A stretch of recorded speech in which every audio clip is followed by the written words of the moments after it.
श्रीमारुते कवचम्।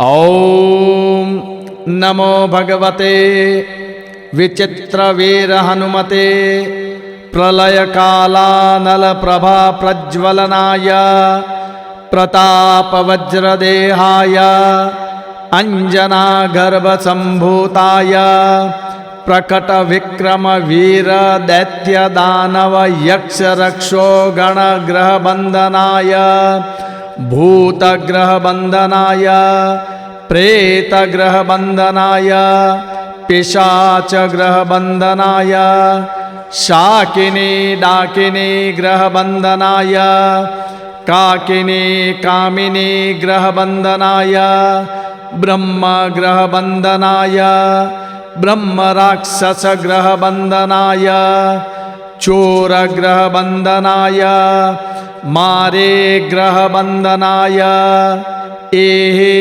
एहे आगच्छ आगच्छ आवेशय आवेशय मम हृदये प्रवेशय प्रवेशय स्फुर स्फुर प्रस्फुर प्रस्फुर सत्यं कथय व्याघ्रमुखबन्धन सर्पमुखबन्धन राजमुखबन्धन नारीमुखबन्धन सभामुखबन्धन शत्रुमुखबन्धन सर्वमुखबन्धन लङ्काप्रासादभञ्जन अमुकं मे वशमानय क्लीं क्लीं क्लीं ह्रीं श्रीं श्रीं राजानं वशमानय श्रीं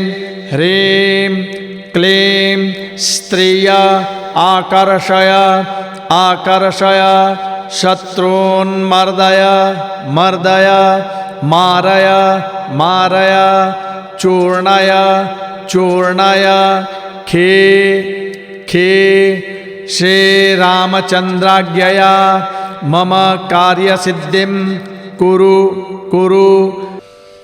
ॐ ह्रां ह्रीं ह्रूं ह्रैं ह्रौं ह्रः फट् स्वाहा। विचित्रवीर हनुमन् मम सर्वशत्रून् भस्मे कुरु कुरु हन हन हुं फट् स्वाहा। इति श्रीमारुति कवचम् सम्पूर्णम्।